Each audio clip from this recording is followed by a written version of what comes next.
The show is Engineer Your Life. I'm Lungelo KM, hashtag Mr. Engineer. Guess what? I have an amazing guest again.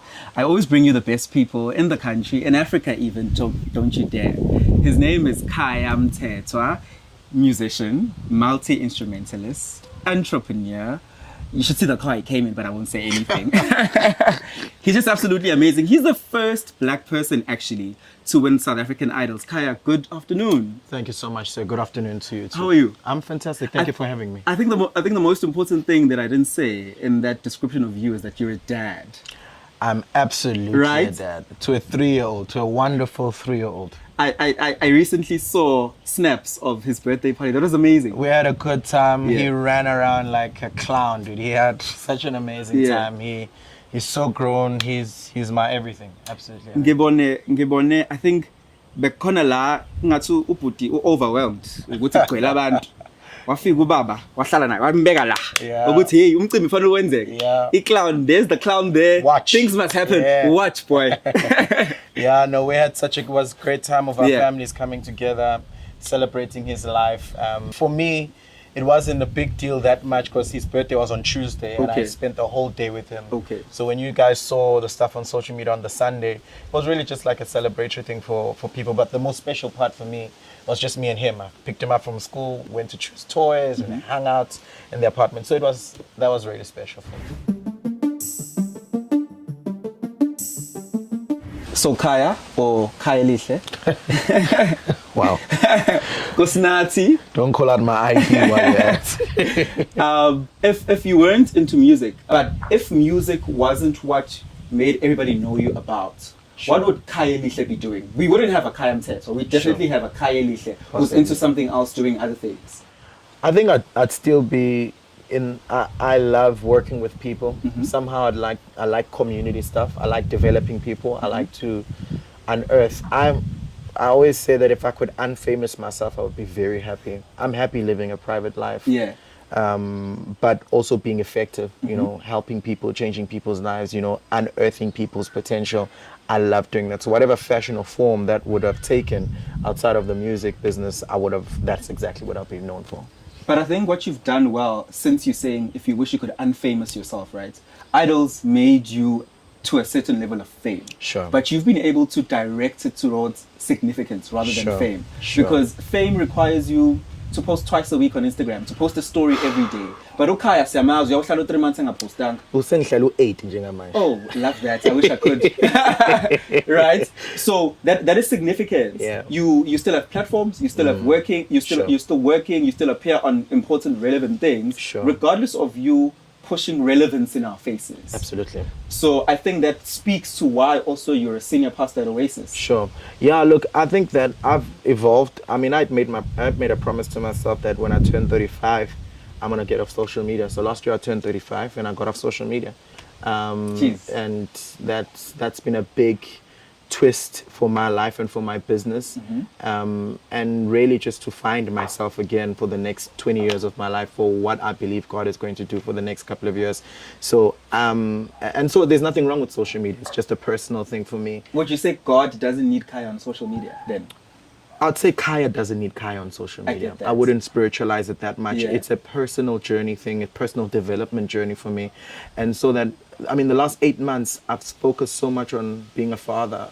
My business has grown in the last 8 months. I should have done this earlier. My business has grown in the last 8 months. You know what I mean? My business has grown in the last 8 months more than it did in the last 2 years. And that's just a time wasting that it was for me. And there are people that make money off social media. And I'm instant money, invoicing all the time. I don't. Yeah, you know what I mean? And I have to be honest with myself. If it doesn't affect my top line, why am I involved in it? When you won the singing competition, it was 2012, right? If I'm correct. Absolutely. So we're about to hit a decade from now.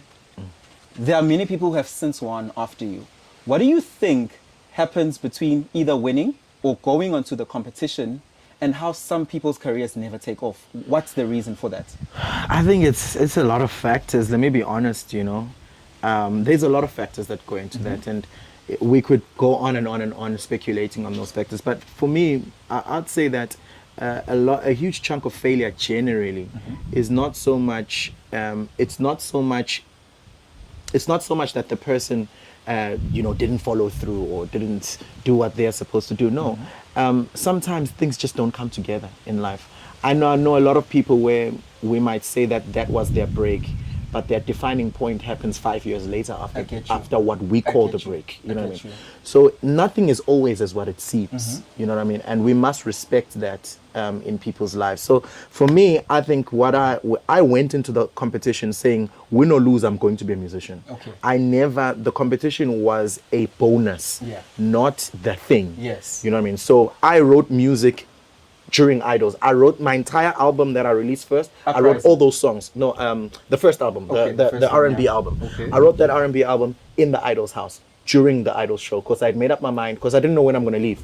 So by the time if I leave the following weekend, I also have a product that I can be ready to release. So I went in strong, knowing that win or lose, I'm coming out as a musician out of this. Your super bass performance, do you think that was the defining moment for the competition? Oh my goodness. I think it was.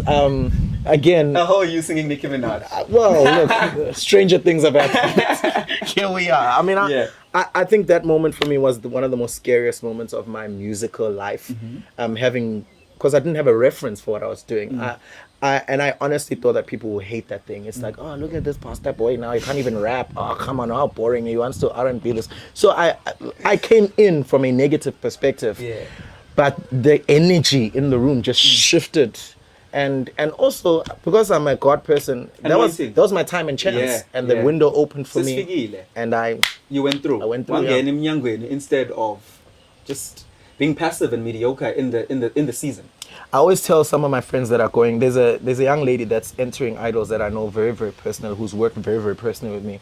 And I told her, she said, should I go? I'm like, don't go because you're asking me. And because you haven't made up your mind.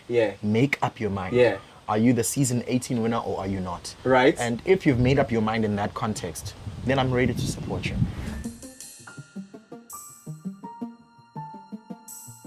So I'll mention 3 names or 3 titles, right? And then after mention of these names or titles, you must give me 15 to 30 seconds of what comes to mind. First one, Dogozo Mbambo. The most prolific worship singer that we have on the continent. I get that. Hands down. Yeah.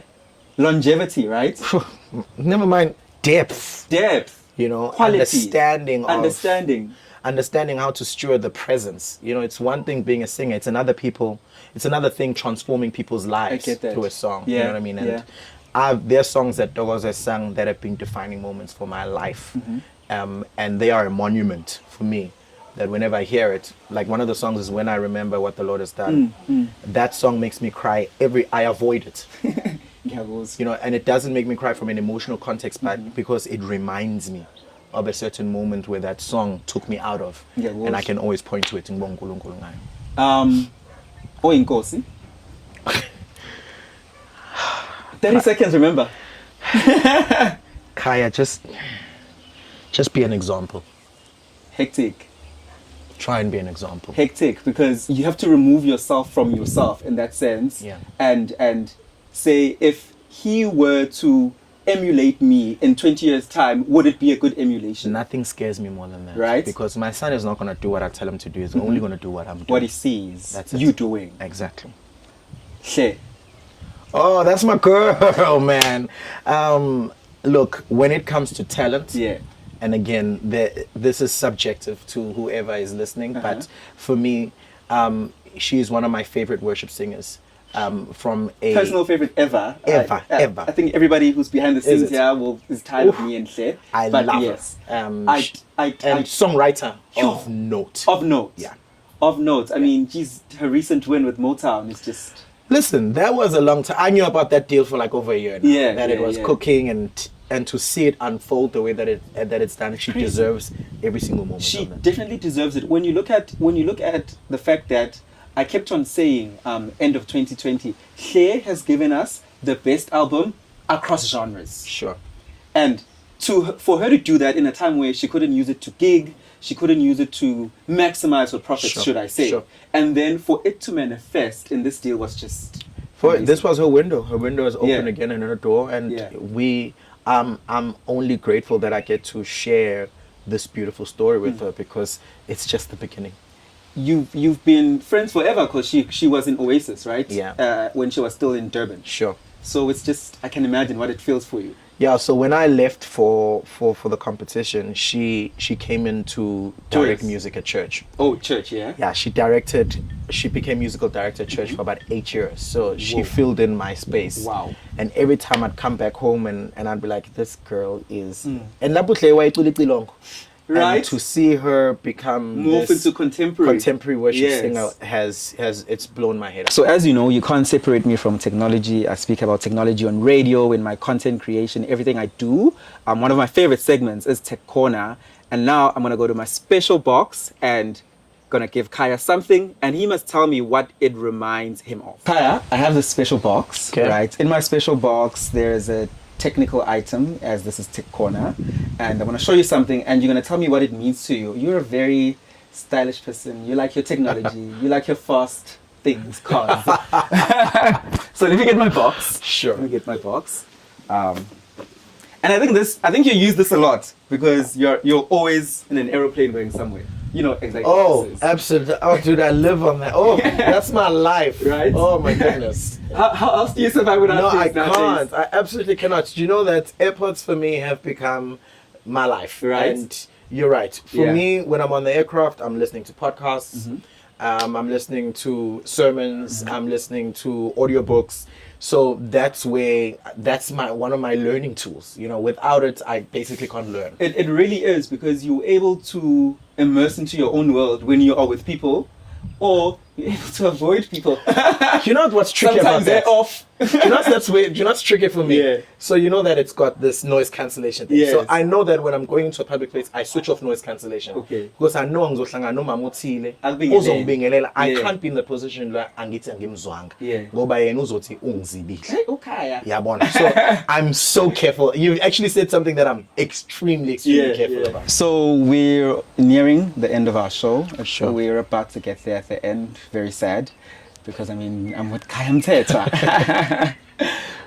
Khaya, so it's called The Final Truth. Okay. I'm gonna ask something, and I need an honest answer, right? In the backdrop of your music career is the celebrity element of being Khaya, ne? And that comes with a lot of public scrutiny that is sometimes very overwhelming, right?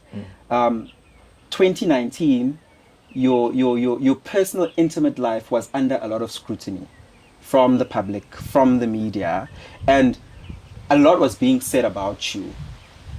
What was your source of strength, and how much of it was actually true to the extent that it affected you? Look, I've been in the media space for over 12 years now, and I've learned very, very important lessons, that what is private must be private.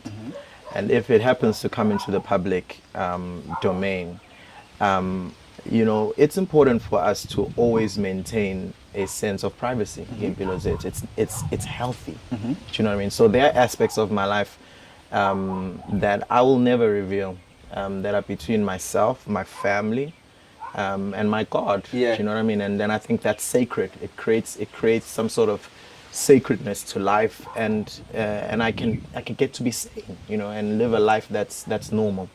But to answer really your question directly, my source of strength was really my family. You know, I've drawn so much strength from my parents, and especially my father. My father is a very quiet man, but once he opens up ukhuluma nawe, because he doesn't speak often, you lean in And you listen to hear what ufuna ukuthini, because he doesn't open up his mouth naturally. So there are things that he said during that period in my life that were therapy to me, and they stick out more than the actual therapy sessions I've had to attend to live through that moment. I get you. So my source of strength has been family.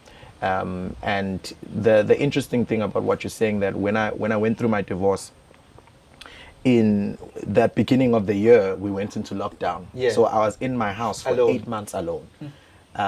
So I went through all the motions to deal. You had to face them directly. I had to face them directly. I couldn't hide on traveling. I couldn't be gigging. I couldn't be busy. with nothing else to do but to stare myself in the mirror and fix the man that I was not happy about. And so that was a big chunk of my life in that period. And I had to learn to center myself and begin to draw strength from uNkulunkulu and draw strength from my family. Well, just on the backdrop of your divorce, it means you and Untando are co-parenting now. Something I read from Michelle Obama's memoir, she said that parenting is a verb. Being a father is a verb. It's not about just sending money. It's not about, you're Khaya. You can afford to just send money and say, Ntando, do it. Ntando, wherever you are, wherever in the country you are, I spend a lot of time in KZN, you doing your own thing. You and Danda are co-parenting, man. The things we are seeing, you guys are doing it really well. How's that journey been for you? We made up our minds a long time ago that we're going to be parents. We're going to be parents. Yeah. I'm not going to be a parent alone. She's not going to be a parent alone in her own silo. We are going to be parents and raise our son in the best way that we possibly can. So that has been amazing. It's been an amazing experience for the both of us then, so that we can have this young man that we can be proud of, that we can look to and just give ourselves to him for the little period that we have to influence him and be something that's a positive injection in his life, so that one day when he looks at his parents, he can point to us to say that, no, these people were selfless when it comes to me. We put aside our individual problems and we focused on the one thing that was the main thing. Definitely, to close off this, what you're giving me is the sincerity and honesty of a man who's worked on his healing. I appreciate that. Thank you. Nyambose, thank you for coming to my show. Engineer Your Life is a baby that we are growing. We are seeing great things with it. We will definitely see great things with it. Absolutely. Thank you for honoring my invite. You're an incredible person. I learned so much from you. As I said in the previous segment, you are very honest, you are very sincere, which shows a level of maturity. Una 35 and we learn, and I'm sure everybody that's watching is going to learn from that. So, to more success, you're a businessman now. I think that's your primary focus. Absolutely. So, for me, like Lento, we're everywhere. Yeah, no. Yeah, man, it's been really amazing. Thank you, sir. I really appreciate the time. Thank you for your engaging conversation. And I appreciate. I wish you and the show everything of the best. We'll certainly support it, and when you have our backing, definitely. Pleasure. Cheers, man. Cheers to you too, sir. Cheers.